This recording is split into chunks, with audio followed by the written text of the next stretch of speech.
Welcome to our live webinar, Living with Aplastic Anemia, a Patient Panel. Thank you for joining us today. My name is Leigh Clark, and I'll be moderating the presentation. As we get started, I'd like to recognize the generous support of our corporate sponsors and the generous support of our patients, families, and caregivers who have supported the webinar today. Due to the high volume of teleconferences on the internet, it is possible you may lose your connection during the program. If you are unable to view the program online, you can call in using the audio portion of the program with the call-in number in your reminder email. Today's program will be archived and available on our website within 2 to 3 business days. You will be notified by email when it is live and ready for viewing. During the presentation, there will be a question and answer session. Please feel free to submit your questions at any time during the presentation. To submit a question or comment, open the Q&A window in the lower part of your screen. Type in your question in the small text box window, and when you have finished typing, just hit enter. We'll do our best to get to everyone's questions today. When asking questions, I do ask that you do 2 things to help us manage the incoming questions. First, submit your entire question at the same time. Please do not share private health information in your question. Our panelists cannot answer any specific questions or medical questions related to your health care. Our panelists today is Lisa Udelson and Danielle Wooten. Welcome, Lisa and Danielle. Thank you so much for joining us. Thanks for having us. Yes, thank you. Great.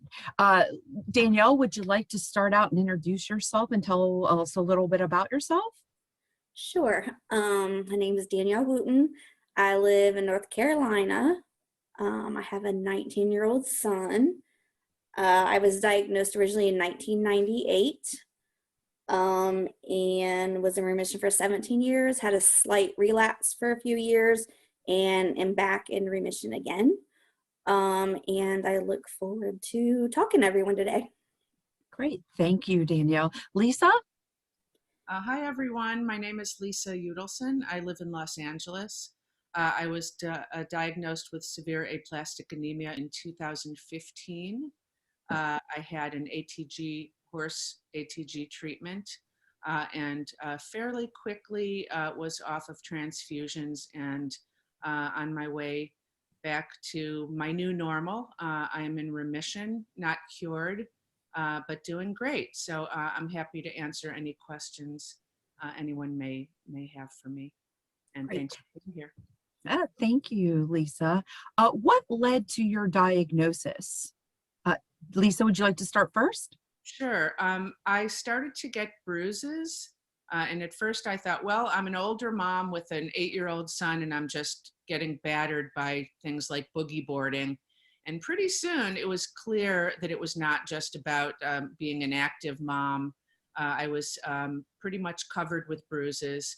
And I had been so healthy up to that point, I didn't even have a general practitioner. I didn't have a doctor. And my nephew in Ohio called in blood work for me when we thought we better, let's just get it checked out. I'm sure you're fine.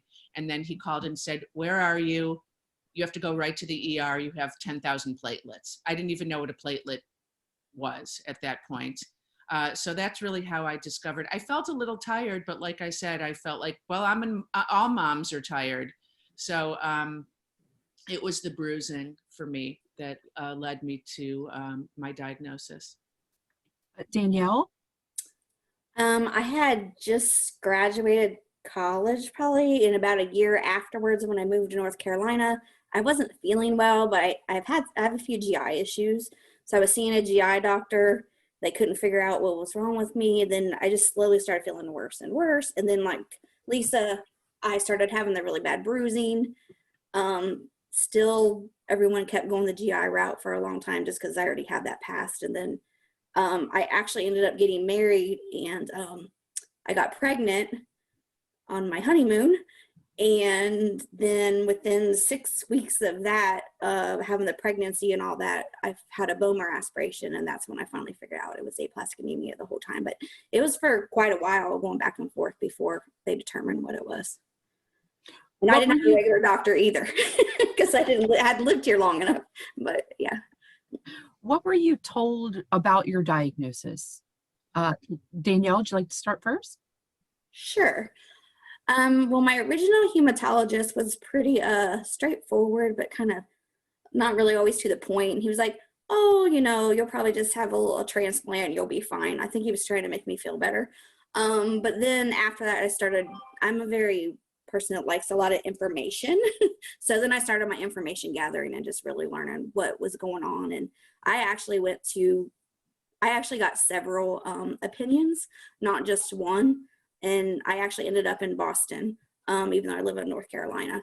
But I just went to several doctors to try to figure out like the best route for me, especially with I actually ended up losing my baby because of the aplastic anemia and that time. And I really just was wanting to get a doctor I was always seeing the end result. And so I just wanted to understand who would support me throughout like my whole process since I was 24. And so, I mean, I was never told anything horrible about it, but then, I met you guys and I started learning more, meeting doctors, going to conferences. So I would just say the best thing is just to get information was what helped me. Thank you. Yeah. Lisa, what were you told about your diagnosis? Well, after I went to the ER that day and stayed in for the weekend, the doctor there, who was a wonderful doctor, but he looked at my bone marrow. I had a bone marrow biopsy, which showed, that was the beginning of my road to diagnosis. And he said, I thought it was leukemia, but I would see leukemia cells. So it may be this rare thing called aplastic anemia, but I don't know anything about it. But there's this guy at UCLA, Dr. Ronald Paquette, and he's the guy. And long story short, all roads all of the information that I gathered led to the same person, which was Dr. Paquette, who is now at Cedars-Sinai here in LA. And when he looked at my results, he said, "This is aplastic anemia." At the time I was 56, and he said, you can't wait for a bone marrow match. We can't take the time. So we're going to do this treatment, ATG, and it's successful in 7 to 8 out of 10 patients. And I was like, I was just looking at the half empty glass, like, oh no, well, who are those 2 to 3 people? I want, it's like, oh, wait a minute. I don't smoke. I have a really healthy diet. I don't drink. I'm pretty strong. My parents have longevity.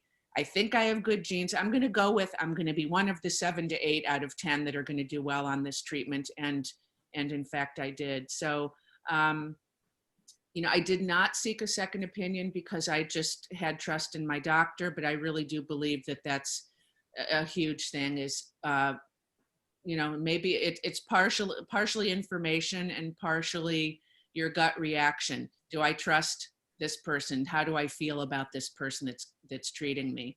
And so he suggested the ATG because I wasn't able to wait for a match. It turns out that I have a sister that is a match.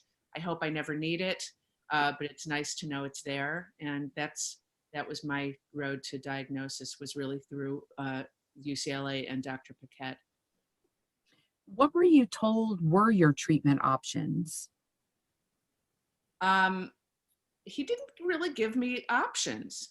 He gave me his protocol. I guess I could have sought out a second opinion, which I did not do.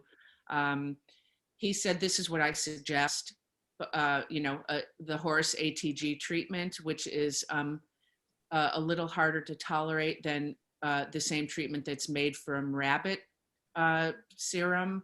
But he said, let's try this and hopefully it'll work and that you can tolerate it. And if not, we can try the rabbit. And in the meantime, we'll test I have 3 sisters and we tested all 3 for a marrow match. And like I said, I do have a marrow match in the family, but he really didn't give me options. And again, I was at 10,000 platelets and going down fast. So I went with his recommendation, and I had a very quick and successful response. So Danielle, how about you? What were you told were your treatment options?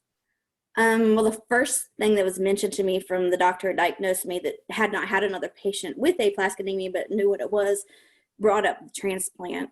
And then when I first went to Duke, that's what they were talking about, but that's more just getting the testing. That's when I started learning a little bit about ATG, but they really talked a lot about the transplant side, which I ended up not having a match. My brother is even only at 25%. But then once I went to several places. It's kind of like Lisa said, when you know the doctor that you feel comfortable with. And I just knew that Dr. Guinan was my person. And she's the one who really told me about ATG and the different things you could do. There was some clinical stuff out back then because I was getting pretty severe at that point too, because I had waited so long seeing several doctors. So I wouldn't recommend you see so many like I did that you wait too long. But so that's what I ended up going with was ATG because I didn't have a match anyway. And how quickly did you start ATG after you had decided that this was the right treatment for you?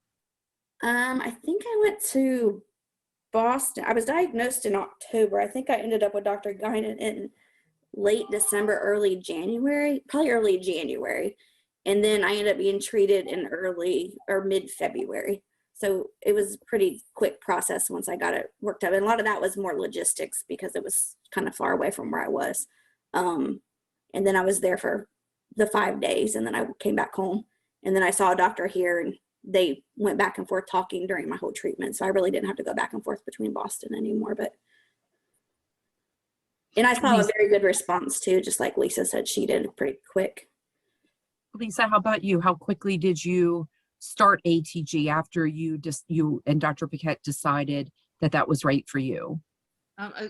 Same, very quickly. End of September, I think I was at the ER maybe September 27th or 28th of that year, and October 1st I was in at UCLA and did the 5-day treatment as well. Did either of you have any blood transfusions prior to starting treatment? Lisa? Yes. For me, it was, excuse me, pretty exclusively platelet transfusions. I had, I think, 1 or 2 red blood cell transfusions during my entire treatment period. But yes, that very first weekend in the ER, I got platelet transfusions and was pretty much platelet transfusion dependent 3 times a week for about 6 weeks until I had my uptick and I started to grow my own platelets. So I would say over the course of my entire treatment, it was about between 2 and 3 months of platelet transfusions. Danielle, how about you? Between October and February, I probably had 6 or more of hemoglobin. Towards the end, I was getting a lot more frequent. I could maybe, but somewhere between 6 and 8, probably. I was holding off on the platelets because I was still trying to figure out if like I had a match, and I had this weird thing in my head that the less transfusions were the better for me. I was 24, I knew everything. But I wish I wouldn't have done that because I ended up leaving the hospital after my ATG with only 5,000 platelets. So, but I didn't have any transfusions after I had ATG. I didn't have a huge response, but I had a pretty quick, small response. So I held out, kind of just waiting to see what would happen. And then I started responding. So I haven't had any transfusions since I had ATG the first time. Danielle, how long were you in the hospital once you started your ATG? Did you have to go in a few days before? What was the process for you in getting treatment? Just seeing my doctor. I'd seen her like a few weeks before that in Boston and just went through some stuff. And then I was admitted to the hospital the day I started my ATG. I mean, I didn't start it the minute I walked in or anything, because my doctor actually, I did it 15 hours a day, and they wanted to try to do it like as much as possible, like in the evenings and stuff like that. So I was there probably for a matter of hours before I started my ATG, and then I was there for 5 days. And pretty much once I was finished and everything was looking like I was okay, I went home, and we drove back to North Carolina at that point. How about you, Lisa?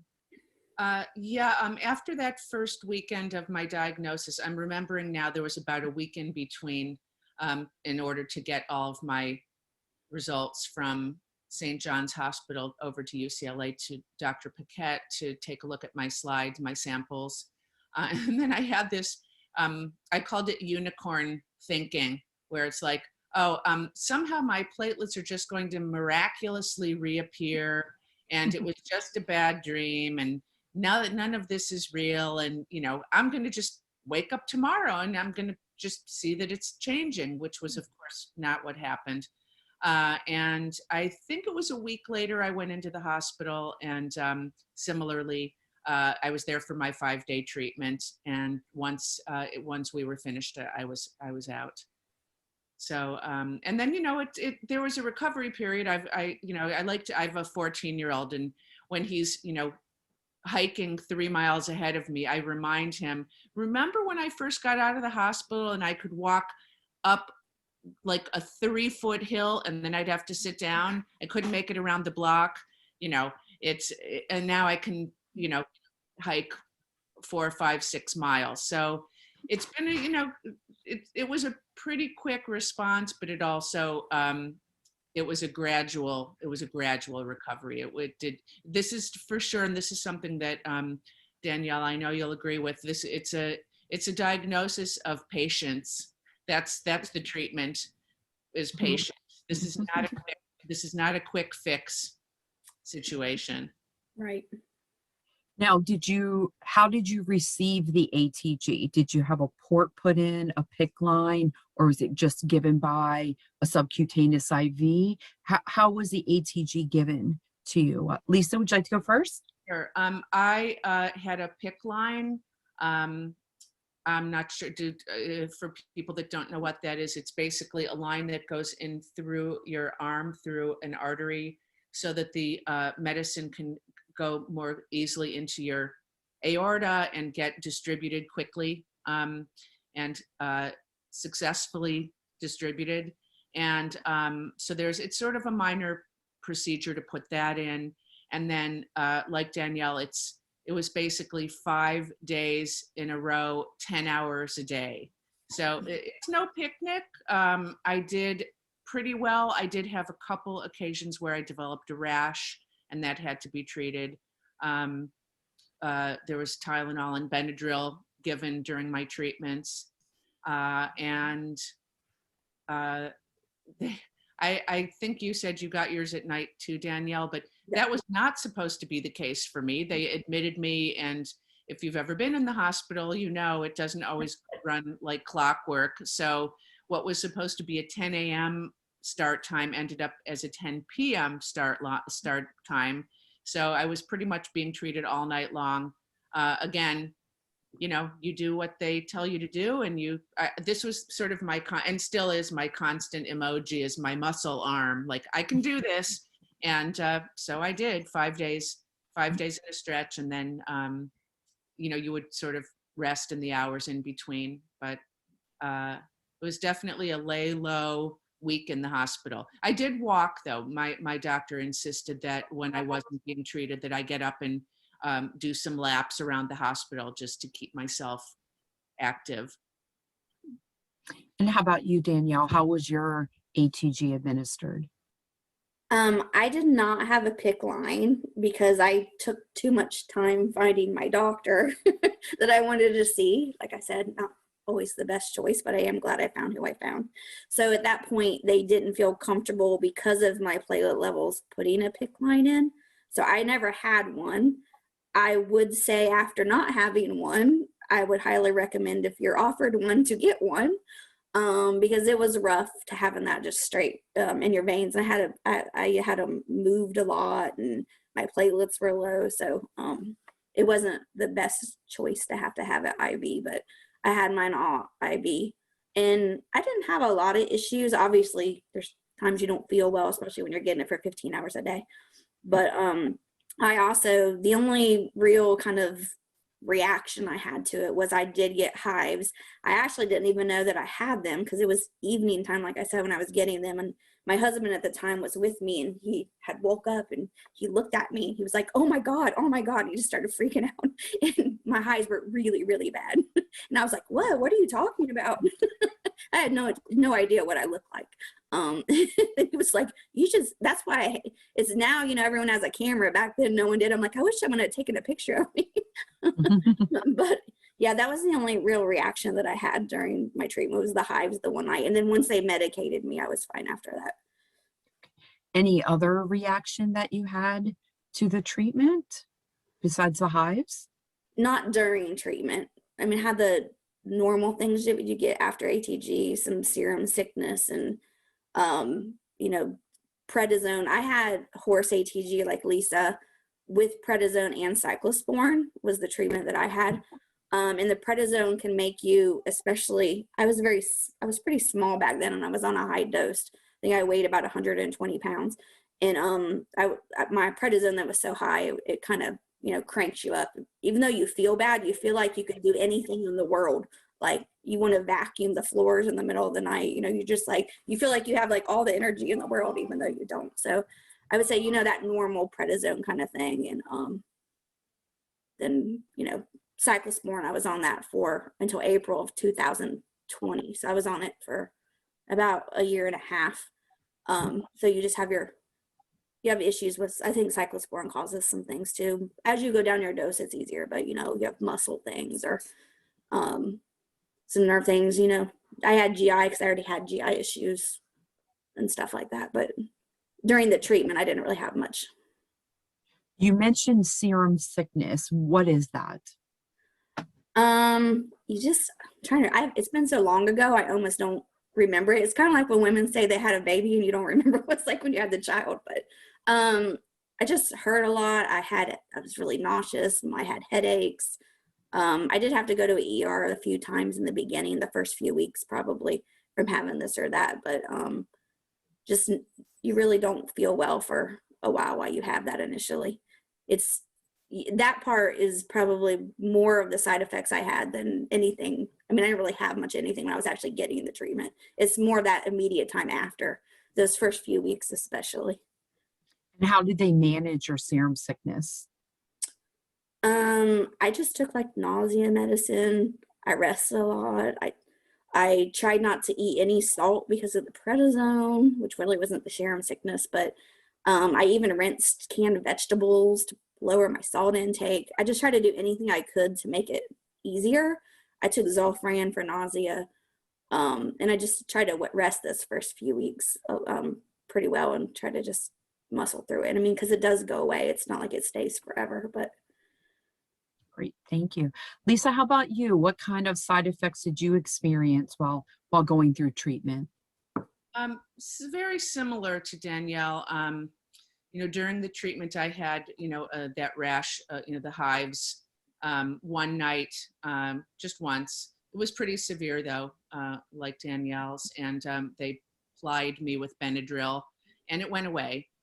It wasn't pleasant, but, again, what are you going to do? When I got home, I had similar, not terrible, but similar side effects. I had headaches, some nausea, weakness. Like I was saying, I couldn't really, I didn't have a lot of strength to walk or do any kind of exercise or anything like that. So I really listened to my body and I rested a lot. I found it was also, I needed a lot of quiet. Like I was fortunate to have two of my sisters took turns flying in to take care of me. And I had a lot of people to pitch in, but I couldn't take it if more than two, like one conversation in the room was almost more than I could take. I needed a lot of quiet. And eventually that subsided. The cyclosporin, which I was on also for, my doctor weans off very slowly. to, encourage platelet growth and not, have any sort of shock to your system in terms of like just pulling you off, which I know that is some doctors' approach, to just take you off. That is not my doctor's approach, and he weaned me very slowly. During that time, I was very sensitive to sun. I had some neuropathy in my hands and feet, and some aching. But it raised my blood pressure. So I was on a blood pressure reducer, and I have very low blood pressure. So that was kind of a surprise. But as I lessened my cyclosporin, all of that stuff subsided. So, yeah, I would say, it was maybe a period of a week or two of having those side effects from the actual ATG treatment. And then the weaning off process from cyclosporin. There is one other one I always try to remember to tell people, because this is the one thing no one ever told me about, but the cyclosporin, and I had this a lot more the second time, because I was on cyclosporin only the second time, and I was 20 years older. So it's a big difference. I will say that age does somewhat play a part, I think, because I felt like I took it easier at 24 than I did at 40 something. But I would have I had a lot of the neuropathy this time. I still have it some in my leg that I'm still trying to get through. In your hands will feel like they're burning sometimes. Not like you're on fire, but they get really hot. And the worst thing to do that I found is to put them in water. That makes it worse. So just tell anybody that's getting ready to go on cyclosporin, don't do that. But it's not like horrible pain, you can't take it, but that is just a weird thing. Your hands and your feet a lot of people I know have said this, they'll feel like they're just really hot and burning, especially right after you take it. Mm-hmm. How long after treatment did you start to see a response? Lisa? I finished my treatment, I believe it was October 5th of that year, 2015. And by Thanksgiving, I had seen an uptick. So that's 6 weeks. I know that, I was for sure his poster child there for a while because I responded so quickly. I think, I don't know, Danielle, I don't know what your experience was, but I think that's kind of an unusually quick response, but knock on my wood table here, I haven't, there was a little bit of a roller coaster back, but I did start to see a result very quickly. Danielle, how about you? Yeah, I don't know how many weeks it was, but I started seeing something within a few weeks probably, because like I said, I didn't end up having a platelet transfusion. So I did start to get to a point, it was still really, really low, but I saw an improvement. And it was a slow improvement process because I'm kind of like that too. Everyone was kind of shocked when I was starting to have it, even though it was slow, that I was having it so quickly, and that I never had any transfusions after that day. And that's the first time that when I had the ATG, and then I just started improving along the way and I went through a slow reduction also. And then the second time, the one that I just ended in December, I was on it for 3.5 years. I saw a much slower response, but I was only on cyclosporin. I didn't have ATG this time because I actually developed a PNH clone during my first treatment. So they didn't want to do ATG again. And they thought, since I caught it, my own relapse so early, I wasn't severe the second time. So I didn't really need to do it. So I will say that one, I saw a slower response and a lot more ups and downs. The first time I saw some ups and downs, but they were kind of small downs and then back up. This past time I would see where I would go back down and then back up. But like I said, I was only on cyclosporin this time. But then once I started kind of getting there, even the second time, I kept just getting better and better. Because a lot of people my doctor's treating this past time, if you only take cyclosporin, sometimes you don't go off the cyclosporin. So it was a pretty big deal, I think, when I went off the cyclosporin this time too. So I'm very fortunate, but it does happen. And so you gotta just believe it's gonna happen. And it will. That's what I always think. You just have to always try to be as positive as you can about the situation. It's easier once you know what's going on, I guess. So I always say the second time is easier because I understood what was going on, and I understood everything so much better. So it just made it easier. And what was the monitoring process from your doctors after ATG? How often did they see you? What kind of tests were you having done to monitor your progress with treatment? Lisa? Well, initially, right after treatment, I was, as I said, I was still transfusion dependent. So I was going in every other day, 3 times a week, and they would draw my blood. I'd wait for results, and then, inevitably they would say you're low on platelets and you need a platelet transfusion. So I would see the doctor usually in the period in which after my first my blood result would come in, I would see the doctor, and then I would go get my transfusion, and then I'd come back 2 days later and it's the same. Once I had my uptick and started growing my own platelets, the visits became less frequent. I think it was maybe once a week, and then it became once every 2 weeks, and then it was once a month, and then it was once I had the uptick and was clearly on the road to recovery, remission, not cure. I started going 3 months, and then the last time, and usually because I just would feel better going in and having my visit with him, in which he would read me my results. Last time, I said, so next 3 months? He said 6. It's like it was a bartering system. How about 4? How about 3? Back and forth, because I feel more comfortable just checking in with him. At the same time, I'm going to take that as a good sign that he doesn't want me to come back for 6 months. But it's hard for me. I'm sure, Danielle, you agree. It's not easy. It's never easy going in for those blood draws. It never will be, because you kind of, you think but you kind of never really know till you get that blood result. So I'm actually curious, Danielle, how you discuss, if I can just ask this question, Leigh, Sure. I think would be helpful. How did you, the second time around, how did you know to go and get checked out when you felt you were relapsing? Like physically, I didn't feel any relapse, but I had found a new regular doctor. I thought I should probably get a regular doctor because I never had one, because I was diagnosed within a year of moving to North Carolina. I've always just had a hematologist. So I was like, I've never had a family doctor. So I started going to her. So she just started doing some basic stuff. Like I got an actual vaccine that I needed forever. Like things like that I just wasn't doing, and doing regular stuff. And I noticed she had several times, that probably 6 months, had taken blood a couple of times for various things she was helping me with, but no one ever said anything to me. But you know how we have to see our own labs.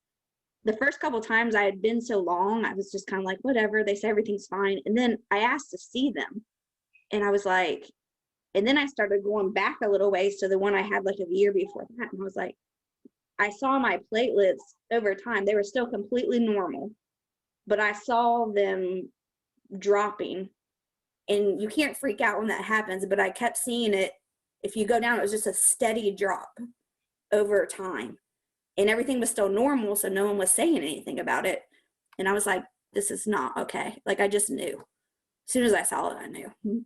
But I had to go through all the bone marrows and all that kind of stuff. And even then, it was kind of too early. And so my bone marrows they were looking like there was something, but they weren't bad yet. So I went from seeing the doctor at Duke at the bone marrow clinic in November, and I didn't actually start cyclosporin until April. So it was like several months before everyone was kind of on the same page as me that, yeah, I was really dropping. But my platelets kept dropping after that point. And I think that's when they were like, yeah, you're right, this is a relapse. But like I said, everything was normal, but it was like a doctor that didn't really know me from when I was sick the first time. So she didn't think anything of it.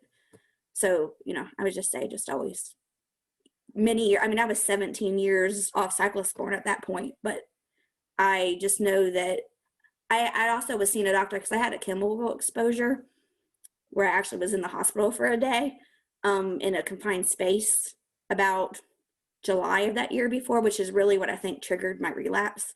But anyway, just even after all that time, you have to watch your own counts and pay attention. You know yourself more than anybody does. So yeah, kind of a long drawn out answer, but Danielle, there's a question that says, Danielle, how old were you when you relapsed? let's see. Well, when they officially told me I relapsed, let's see, it was 4 years ago. So I was 43, And you were diagnosed at what age? 24. Okay. So Yeah. almost 20 years later. Yeah. I kind of count when you're in cyclosporin, you're still, you still aren't in remission. It's a while after that. I never know like when that date is, but I always say if I have normal counts for like a year, I feel like I'm in remission again. That's what I said the first time. And then I was for a long, long time, but I really think that chemical exposure is what kind of pushed me back in. And it took me harder. It was longer to recover this time, but I mean, I did recover again. I'm in 7 months in now without cyclosporin this time. So, and my platelets are like 280,000. So I'm doing really well the second time. So. Great. And we have another question that says, were your doctors able to determine what may have possibly triggered your aplastic anemia? Lisa, you want to take that one first? Well, I was diagnosed with idiopathic severe aplastic anemia, which means we'll never really know. There are tests that can be done to determine if it's a genetic factor involved. For me, it was negative. So we'll never really know. There are theories that it can be caused by a virus, like Danielle, that there's been some sort of exposure. Nothing that I know of, but it can be anything from, did you touch something, walk under, walk over, like there we'll just never know. For some people, it's a little clearer that they've, like Danielle says, that there's been an exposure. For me, we'll just never know, except that it was not a genetic component for me. So don't know. Probably never will. Danielle? Yeah, my first time was idiopathic too and nothing genetic. So I have no idea either. And I obviously don't know my relapse. I just know that I had that chemical exposure not too long before it all started, which could have nothing to do with it. But it seemed, I was in remission for so long with, something triggered it. But like you said, it could be anything that you did. Did they ever think, Danielle, that maybe was yours triggered by pregnancy? No, not the first time, because I was seeing a doctor well before I was pregnant the first time. And then, I mean, for people out there that are looking to get pregnant, or like me, I was 24. So that was like a big deal for me when I was that age. And that's one of the reasons I wanted to find a doctor, because my question was always, after I get this treatment, I'm going to be okay and I can have a kid, right? And they'd always say, we're just dealing with what's today. Until I met Dr. Guinan, and she's like, yes, we can talk about that and I'll support you with that later, but let's just do this first. So I needed someone to tell me that. And then there are risks with it. As you said, you can develop aplastic anemia from a pregnancy. And obviously, if you've had aplastic anemia, it's a risk to have a pregnancy. But a lot of people have done it, especially since I've known a lot of people since I did it. And like I said, I have a kid that's 19 now. So it's not that you can't do it. And Lisa, you mentioned when Dr. Paquette was saying to you, no, see you in 6 months, and you were bargaining to see him. How did you kind of handle that time where he was not going to be looking at you in the time frame he had done before? Because I'm sure that's very scary to think someone's not gonna take a blood test or look at me for 6 months. How did you kind of handle that? Well, I'm handling it right now because I'm in that 6 month period. And, it's, you know, my blood work is good. I trust him. So there's a huge amount of it that's just about him doing a very successful treatment and my faith and trust in my doctor. I have a meditation practice that keeps me from spiraling out into the future and thinking, what if, what if, what if? I know I feel good. You know, it's interesting because it was also a time period in which I did get my COVID vaccine, which I know has also been an issue for people with compromised immune systems. So there was some question as to whether or not I should get it at all, which I did, and I've been doing great. But all of this has transpired in this 6-month period.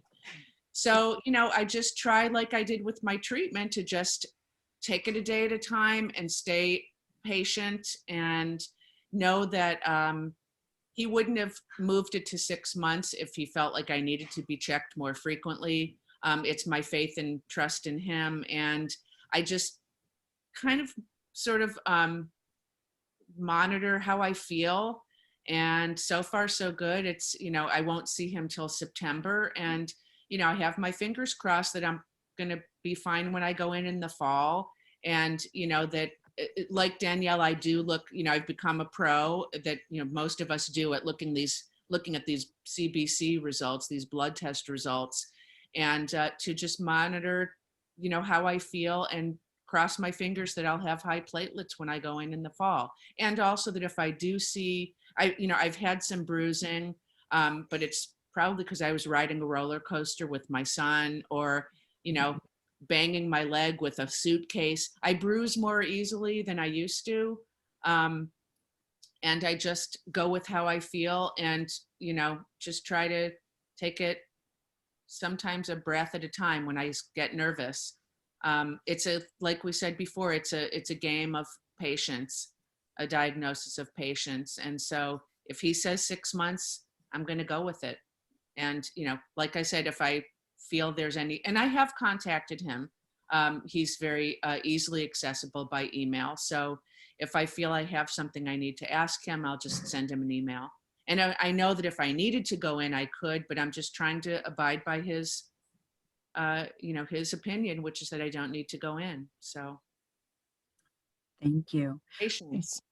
Danielle, you mentioned that you were having some GI issues. Yeah. Is that something that you could share? What were the GI issues, and were they related to the aplastic anemia?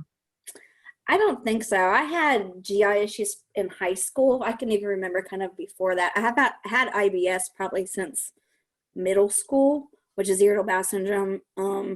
I had some ulcers like in high school. I've had reflux. Pretty much I've been on reflux medicine since probably college. So I've just always been someone with some GI issues. And that was, you know, way before my aplastic anemia. So, I mean, I can't say it has nothing to do with it, but I just say I had that stuff first, not after. Okay. Mhm. Thank you.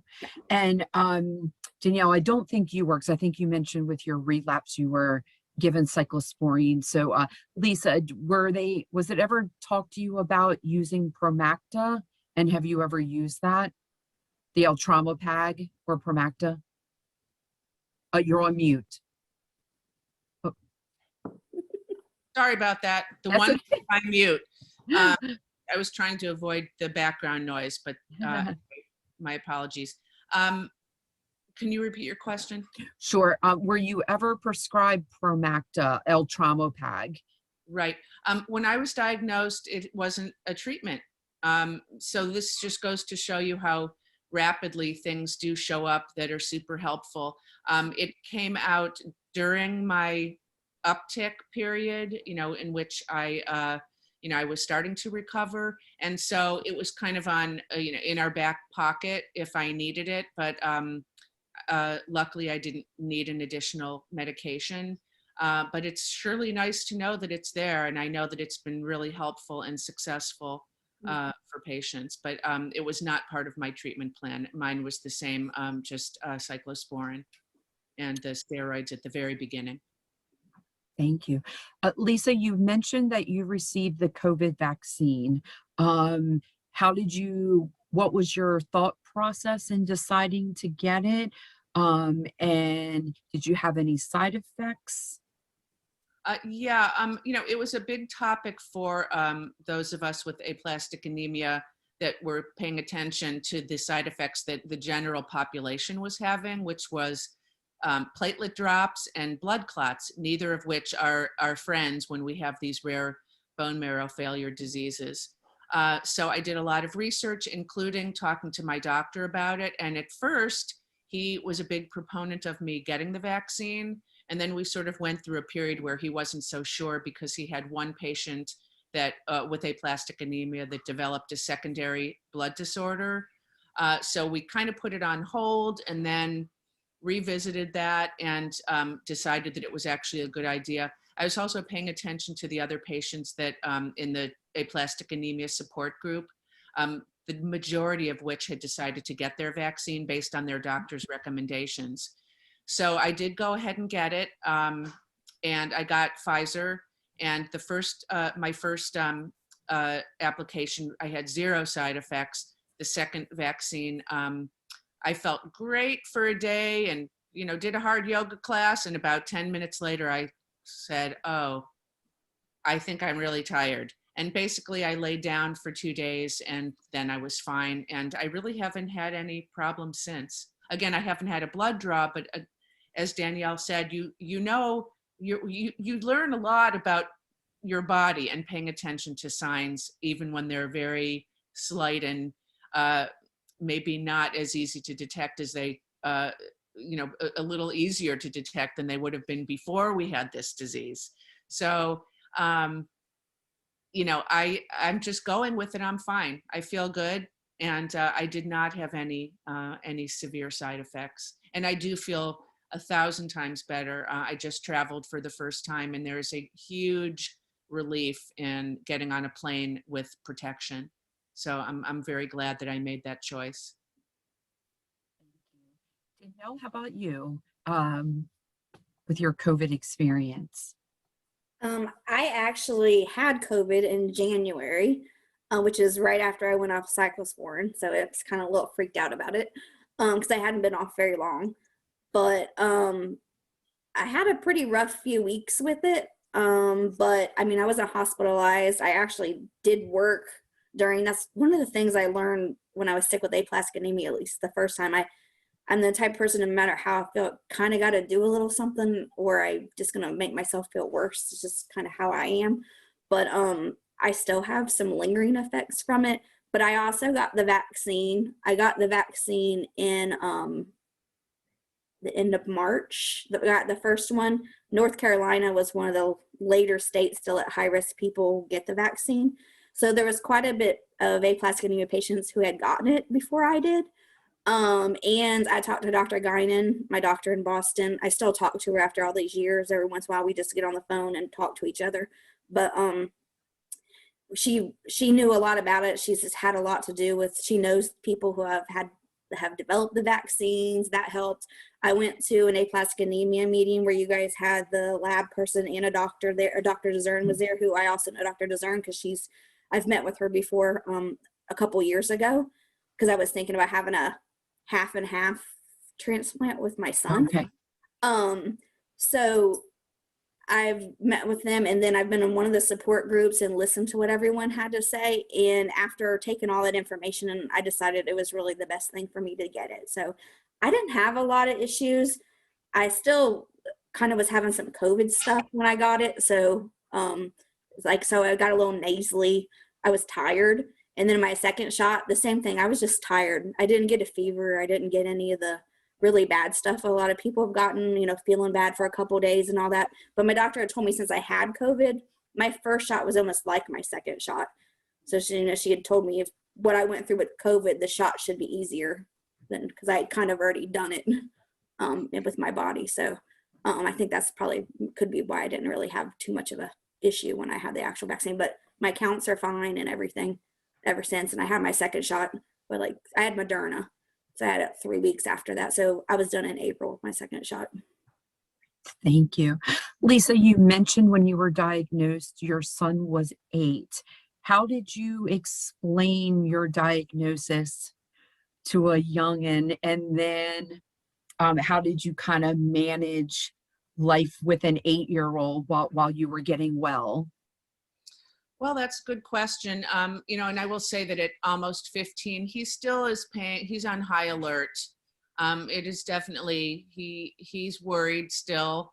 I continue to assure him I'm fine. But at 8, he was a pretty smart little 8-year-old, and we sat him down and said, okay, I have this, this issue, and, it's, I'm going to need to, figure out what's going on with my blood. And he said, so is aplastic anemia anything like blood cancer? I was like, okay, I guess we're not going to be able to, pull the wool over his eyes. And so we were very honest with him along the way. I can't say that he wasn't worried, because he for sure was worried, but, we continued to tell him, which was the truth, that we had huge amounts of faith in our doctor. And, he saw that that was the case. I think it was hard for him at first because I was so tired, and he was so used to seeing me really energetic and up and about. But, I did my best to, be available. I couldn't do a lot for him, but we had a lot of help around. We had family and friends pitching in. And, he knows a lot about your blood, that's for sure, more than a normal 14-year-old would. He's pretty educated. But, honesty was, I think, the best policy, and he's just learned to live with it. He's very interesting, though. Like, he'll say, Mom, you have a big bruise on your leg, and I'll look at it and it'll be like, okay, don't worry, I'm fine. I just rode a roller coaster. So, I bruise a little more easily. But, yeah, I think it was and continues to be of concern to him. But, he's done okay. But we did tell him the truth, and he's learned a lot about your blood. So that's the benefit. Thank you. Danielle, we have a question for you that says, what dosage did you take the second time without ATG for cyclosporine? I think I started with like a 325 maybe, but I ended up having to get increased. So I went as high as 350 or 375 a few months into it because I wasn't seeing anything. Like, I continued to still decline. And I was on that high dose twice a day. That was twice a day. For quite a, or no, that was my full day. Is that a full day? I can't remember anymore. But I was on it for quite a while before I really started seeing anything. I would say it was a good slow increase for about the first year and a half. And then I started doing my decline from there, and that's how I was on it. I was on it for about 3.5 years total by the end. My doctor believed in a very slow reduction, so we would also kind of go back and forth about it. He would be like, I'm not ready yet. And I'd be like, come on. And I would put little signs up and I'd be like, reduction today, please. But yeah, so that was I guess that was a full day. It was 350 and then 375. So I was on up to 375 a day at one point through that process. Great. Well, thank you. And our last question for you guys is, what's your best advice for newly diagnosed aplastic anemia patients? Lisa, you want to take that first? Yeah, I think I've sort of touched on some of this with our previous questions, but I would say trust your doctor, which I know is, sort of a hard thing to do, but if you do get, when you find a doctor, if you're not feeling that they're answering your questions or you're not comfortable, I really highly suggest getting a second opinion.